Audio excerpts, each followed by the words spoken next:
Le magicien d'Oz, chapitre 16. La magie du grand charlatan. Le lendemain matin, l'épouvantail annonça à ses amis « Félicitez-moi, je vais voir Oz pour recevoir enfin ma cervelle. Quand je reviendrai, je serai comme tous les autres hommes. »« Je vous ai toujours bien aimé tel que vous êtes, » assura Dorothée simplement. « C'est gentil de votre part d'éprouver de l'affection pour un épouvantail, dit-il. Mais vous aurez sans doute une plus haute opinion de moi lorsque vous entendrez les idées formidables qui jailliront de ma cervelle toute neuve. » Puis, d'une voix enjouée, il leur dit au revoir à tous. Il se rendit à la salle du trône et tambourina à la porte. « Entrez !» cria Oz. L'épouvantail entra et trouva le petit homme assis près de la fenêtre, perdu dans ses pensées. « Je viens pour ma cervelle, » rappela l'épouvantail quelque peu inquiet. « Ah oui, asseyez-vous sur cette chaise, je vous prie, » répliqua Oz. « Vous devez me pardonner, je vais être obligé d'ôter votre tête de façon à placer votre cervelle au bon endroit. »« Ce n'est pas un problème, » lui certifia l'épouvantail. « Enlevez-moi ma tête si vous le désirez. Tout ce que je vous demande, c'est qu'elle soit mieux faite lorsque vous la remettrez. » Alors le magicien détacha la tête de l'épouvantail et en retira la paille. Puis il entra dans la pièce du fond et prit une mesure de son qu'il mélangea avec une grande quantité d'épingles et d'aiguilles. Après avoir bien remué le tout, il remplit le haut de la tête de l'épouvantail de ce mélange et bourra le reste de la paille pour que l'ensemble tienne en place. Quand il rattacha la tête de l'épouvantail à son corps, il lui déclara « À partir de maintenant, vous allez être un grand homme, car je vous ai donné beaucoup de cervelles toutes fraîches. » L'épouvantail était content et fier que son souhait le plus cher fût exaucé, et après avoir remercié Oz chaleureusement, il retourna auprès de ses amis. Dorothée le regarda curieusement. Le haut de sa tête était tout gonflé de cervelles. « Comment vous sentez-vous » s'inquiéta-t-elle. « Je me sens savant, en vérité, » affirma-t-il avec conviction. « Quand je serai habitué à ma nouvelle cervelle, je serai une mine de savoir. »« Pourquoi ces épingles et ces aiguilles sortent-elles de votre tête ?» s'enquit le bûcheron en fer blanc. « C'est la preuve qu'il a une intelligence aiguisée, » expliqua le lion.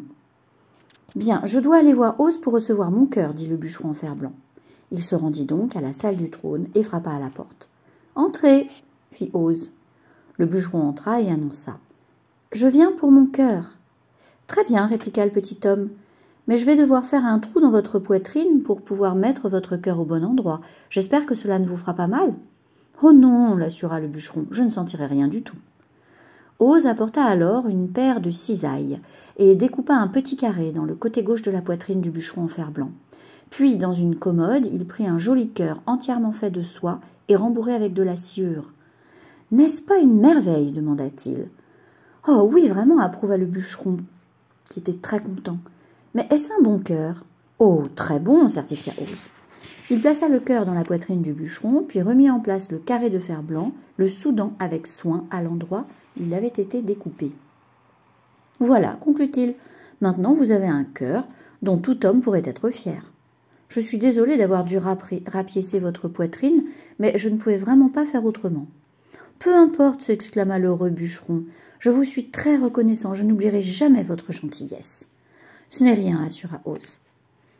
Puis le bûcheron en fer blanc revint auprès de ses amis qui lui souhaitèrent que sa nouvelle condition lui apporte toutes les joies possibles. C'était maintenant au tour du lion d'aller dans la salle du trône et de frapper à la porte. « Entrez !» dit Oz. « Je viens chercher mon courage !» déclara le lion en entrant dans la pièce. « Très bien !» répliqua le petit homme. « Je vais vous le chercher. » Il se dirigea vers un placard et leva le bras pour atteindre une étagère haut placée. Sur celle-ci, il prit une bouteille carrée et verte. Il en versa le contenu dans un récipient vert doré merveilleusement taillé. Le magicien plaça ceci devant le lion poltron, qui le renifla d'un air dégoûté. Puis Oz ordonna. « Buvez. »« Qu'est-ce que c'est ?» demanda le lion. « Eh bien, dit Oz, si c'était en vous, ce serait du courage. Vous savez bien sûr que le courage se trouve toujours à l'intérieur d'une personne. Ainsi, cette mixture ne pourra être appelée du courage que lorsque vous l'aurez avalée. Je vous conseille donc de la boire le plus vite possible. » Le lion n'hésita plus et but tout le contenu du récipient. « Comment vous sentez-vous maintenant ?» questionna Oz. « Plein de courage » affirma le lion qui repartit joyeusement auprès de ses amis pour leur faire part de sa bonne fortune. Oz, une fois seul, sourit en pensant qu'il avait réussi à donner à l'épouvantail, au bûcheron en fer blanc et au lion exactement ce qu'il croyait désirer. « Comment puis-je faire autrement qu'être un charlatan, se dit-il, quand tous ces gens me font faire des choses dont chacun sait qu'elles sont impossibles? Il fut facile de satisfaire l'épouvantail, le lion et le bûcheron, parce qu'ils s'imaginaient que je pouvais faire n'importe quoi.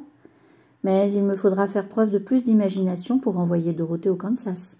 Et ce qui est certain, c'est que je ne sais pas comment m'y prendre.